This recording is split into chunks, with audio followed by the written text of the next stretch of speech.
Welcome to the California State Board of Education's LCFF channel. The video and audio downloads available on the LCFF channel are designed to help the education community learn about how the local control funding formula works to support local implementation activities. The focus of this brief segment is on the Local Control and Accountability Plan and the LCFF state priorities. Complementing the changes to state funding made by the Local Control Funding Formula is a newly required Local Control and Accountability Plan. The LCAP is LCFF's vehicle for transparency and engagement. It's the way that LEAs are expected to share performance data, needs, actions, and anticipated outcomes that guide the use of available LCFF funding. Before the start of the 2014-15 school year, all LEAs will need to have in place a Local Control and Accountability Plan prior to the adoption of their budget. State Board of Education approved templates will be available prior to March 2014.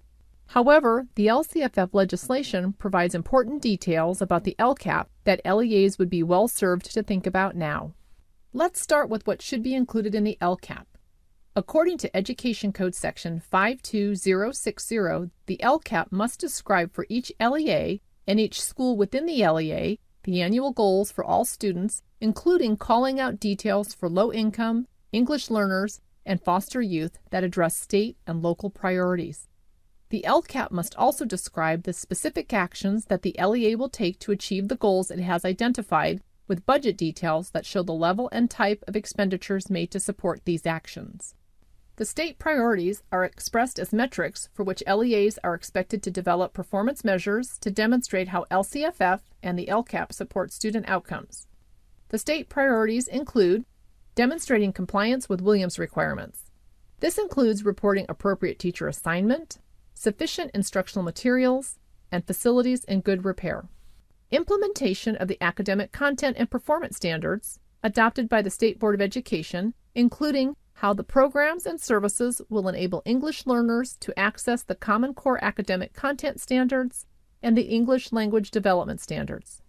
Parental involvement, including efforts the school district makes to seek parent input in making decisions for the school district and each individual school site, and including how the school district will promote parental participation in programs for economically disadvantaged pupils, English learners, foster youth, and individuals with exceptional needs.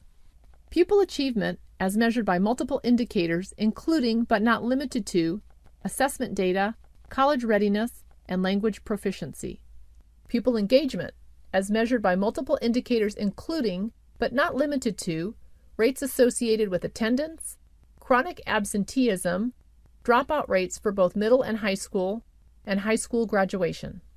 School climate, as measured by multiple indicators including, but not limited to, pupil suspension and expulsion rates, as well as other local measures assessing safety and school connectedness. The extent to which pupils have access to and are enrolled in a broad course of study that includes core subject areas, for example, English, mathematics, social science, visual and performing arts, health, physical education, and career and technical education, including the programs and services developed and provided to economically disadvantaged pupils, English learners, foster youth, and individuals with exceptional needs. And pupil outcomes, if available, in the subject areas comprising a broad course of study. Engagement of a broad group of LEA stakeholders is expected in the development of the LCAP. Specifically, the LCFF legislation calls for governing boards to consult with teachers, principals, administrators, other school personnel, parents, and students to develop the LCAP. In fact, before the LCAP is presented to the governing board, the LCAP must be presented to a general parent advisory committee that includes parents, guardians, and students within the low-income, English learner, and foster youth. And in cases where 15% or more of the students are English learners, and there are at least 50 English learners, a special English Learner Parent Advisory Committee is also required. Should the advisory groups have comments, the superintendent must respond to comments in writing. While there will be unique templates to capture the LCAP information, much of the information required to complete the LCAP resembles the type of information included in local educational agency plans, school accountability report cards, and single plans for education. As is the case with these other types of plans, good planning processes will yield good plans, and this remains true with the LCAP. Now is the time to begin thinking about how goals and student needs are defined in alignment with state priority metrics for the LCAP and other plans managed by the LEA. Thank you for viewing this edition of the LCFF Channel's Implementation Insight. More information can be found at lcff.wested.org